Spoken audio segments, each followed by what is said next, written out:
Dear friends, I just got the news. I got declared as the Chessable Author of the Year for 2024. I'm so humbled and honored to receive this huge award. There are so many entities and people that I should thank. First and foremost, thank you to you, Chessable team, for considering me for this award. Your feedback to my courses across the years have felt even stronger than some of the scientific peer reviews I have received. Honestly, thank you so much for your quality work and your feedback that improved my courses. Chessable changed my life in so many beautiful ways in the last 4 years. It all started in 2021 summer when I one day saw this advertisement of create your own course competition on Chessable. I told myself, hey, why not, right? Let's apply and see what happens. I already had material that I was giving to my own students. I already had some structured content. I told myself, let's apply. Maybe I can publish one thing. Well, after 9 courses and 3.5 years later, here I am. It's been an amazing journey, so beautiful, so intense, and this beautiful cycle of my own work with my students, generating ideas from seeing their struggles, writing Chessable courses, seeing their feedback to structure my next courses. That's a beautiful cycle that's been going on for the last 3.5 years. It's so amazingly beautiful. Science-backed learning, spaced repetition, video content, extra feedback you receive, authors giving feedback to their courses, beautiful discussions in the Chessable community. These are all great learning tools that also motivated me as a teacher, as an author, to go to Chessable and publish my courses there. And obviously, it's been all driven by this beautiful game called chess. Endlessly beautiful, deep, honest, Socratic game, guys. I love this game. It's so philosophical. We are seeking for the truth in this beautifully honest game. There is no deceit, no hidden information. Everybody has the right to bring their arguments, right? No barriers. Ideas are challenged in this Socratic medium that I don't attack you as a person, but I challenge your ideas on the chessboard, right? That's what we need right now in this day and age of what's going on around the world. We need much more honest discussions and challenging arguments instead of personal attacks, ad hominem attacks, and disinformation that is pervasive in the world right now. Chess, on top of it being a beautiful distraction from all this chaos that is going on in the world, it's also a brutally honest game. So thank you, chess, for igniting my passion every single day. And I will probably continue doing this for the rest of my life. Honestly, it's not this award per se, but this amazing feedback that I receive from my students that gives me the biggest joy. When they tell me that they improved their chess after my courses, when they tell me that they reignite their passion for the game after studying my courses, that's the best and most motivating feedback to me as a coach and an author. Despite I got this award, honestly, there is no perfection. I keep learning, I keep improving myself. I'm not a perfect author. There are still so many things to learn and to get better as an educator, as a content creator. That's also why I'm talking to people on my podcasts on YouTube. I'm talking to chess educators, coaches, to discuss ideas, to improve as coaches, to give the best content possible for our students so they get the best benefit for their limited time. That's what I'm thinking about continuously. How do I create a multi-purpose course that benefits the most people and that actually tackles the biggest chess process, the most important chess process that needs to be fixed? That's exactly why I'm about to finish my blunder-check course. I'm putting the finishing touches to that course currently. I will show you a couple of positions of how I'm creating my positions for that course. This will be my 10th Chessable course and my biggest project up to date. It's black to play. Would you capture the d5 pawn with the knight or with the queen in this position. Please avoid the blunder. Folks, you're a great player if you come up with the move queen takes d5. Why? Because you don't allow a pawn fork with e4. If you take back with the knight, then you create this alignment between those two minor pieces, which signals for a pawn fork, e4. But as an educator, I am not satisfied with this puzzle. This puzzle should improve. Why?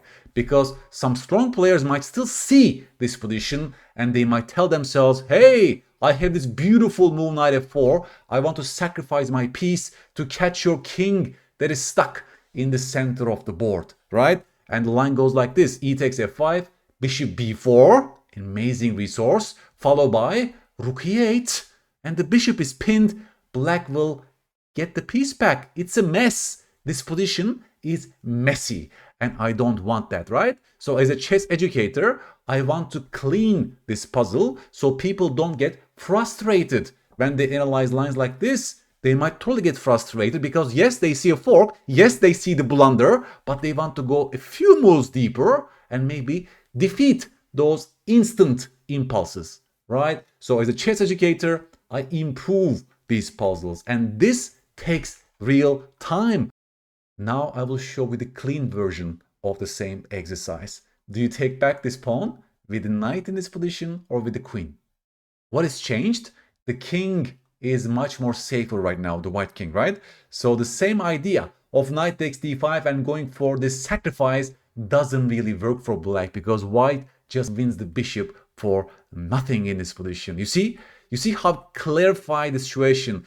Queen takes d5 is the best move because there is no pawn fork to worry about. Yes, the queen can be attacked directly with the bishop on c4, and if this pawn would be missing on f7, then this would also be a blunder. We're talking about alignments in this course as well. But in this very position, the queen can simply drop back and black is fine, right? So this blunder is a pawn fork blunder, and that's a much more cleaner version than the mess that we just seen in the first position, guys. So my task as an educator is to clarify and make my puzzles as clean as possible for working memory overload not to take place, right? Because if the puzzle is not clean, if the puzzle is so messy, then we're not really reaching our goal. So that's, as an educator, your intent is very important. What is your typical audience? What are their skill level? What can you realistically expect from these people? And do your puzzles really come up with a desirable difficulty? Desirable difficulty, which means they should be challenging, right? You feel like you're really challenged, because if you take back with a knight, you should visualize this pawn fork, but it cannot be crazy messy. You cannot expect them to calculate 10 moves in depth for their decisions, right? So that's why this course took a much longer time than initially expected, because I told myself I have to come up with the best possible quality puzzles as I can. Now, after 300 puzzles later, I'm about to come to a very end. Personally, I think what really helped my courses is, first of all, my work with the students, beginners, and intermediate players. But also, I had this project of rating climb. I sat down and I looked at hundreds of online games from 700 ELO all the way to 1800 ELO. I looked at maybe thousands of games in total to have this data-driven approach to see what's really going on in their games, to track the development of certain skills in chess. And that's why I come up with ideas for my courses. For example, that's from a real game. Black player played the move d takes e4.